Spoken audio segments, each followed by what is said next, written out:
Now let's talk about the obvious, safety. Oh, before I went, my family was concerned, because we just hear the extreme stories about Saudi. But no, it's safe. It's actually extremely safe. And no one paid me to say that, but hey, if someone wants to, call me. Now, joke aside, from a crime perspective, Saudi Arabia is just, another very safe place to visit. In my opinion, the only actual threat when traveling in Saudi Arabia are the extremely crazy drivers. Like, this is not a joke. Some people like to do this for fun.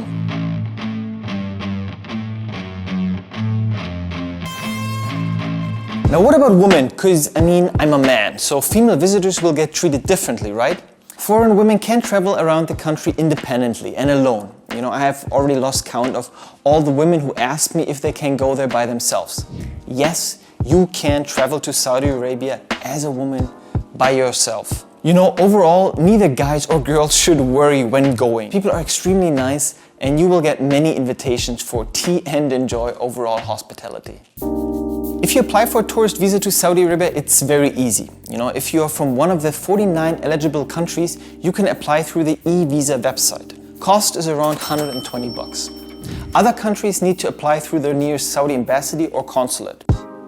Distances in Saudi are huge and the two main cities are located bang in the middle, which means that if you want to visit both the south and the north, you will have to do some really crazy detours. If you're willing to drive long distances, you can rent a car, that's no problem. Just be aware of that. In Saudi, most rental companies, not to say all, but most, offer limited daily mileage, so around 250-300 kilometers. So if you drive all around the country, the final quote can be a bit expensive. Plus, remember the crazy driving? And yes, women can drive in Saudi, as you've probably heard. So if you want to rent a car as a woman, no problem.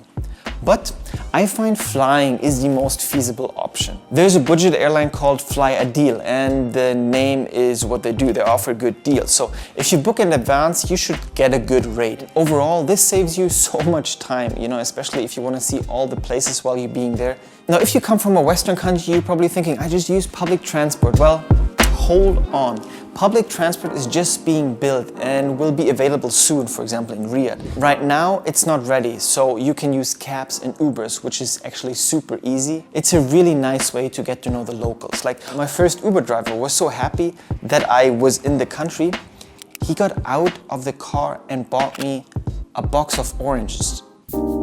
Something you should know is that in Saudi, the internet is censored. Like in many other Middle Eastern countries. This means that some websites might be blocked and not accessible for regular internet users. The government reserves the right to monitor your internet activity.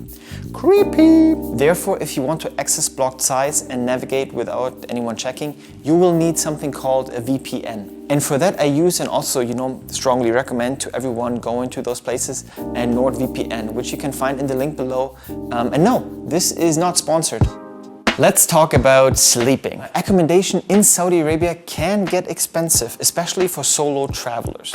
Now, hostels do not exist there, so your only option are hotels. The big cities such as Riyadh and Jeddah are usually more expensive. In Riyadh, I really had trouble finding anything under $50 that wasn't a complete shithole. Use booking.com to find good deals or Airbnb. And yes, you can pay with card there, and there's plenty of ATMs where you can just withdraw cash. What to wear? Big question.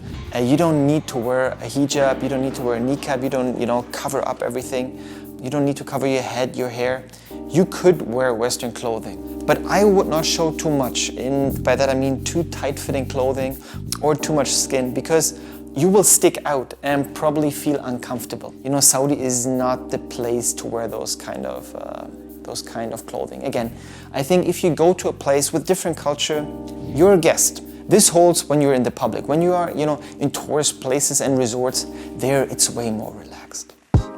I don't know what you've heard, but men and women who aren't family related can hang out together in public. Also, in some restaurants, you still have the segregation of male and female section, so that still exists. But this is changing very fast, and most of the places just have one seating area, so yeah, absolutely normal. Also, you can travel to Saudi and sleep in a hotel even though you and your partner are not married. So nothing to worry about. You guys can just get the same room and don't have to pay for two. If you are a man, don't try to shake hands with every woman you see and interact. Like, it's just not common there. You can talk to them freely. I mean, they're not aliens, and you will see that they are as lovely women as anywhere else in the world. The best time to visit Saudi is in winter, roughly between October and March. And temperatures are at their most pleasant between November and February. Really nice, good time to enjoy the country. Temperatures typically begin to rise from the end of February or beginning of March, so just keep that in mind, though no one can be certain. Thank you, climate change. Winter temperatures, hover around 25 to 30 degrees, so that's really nice.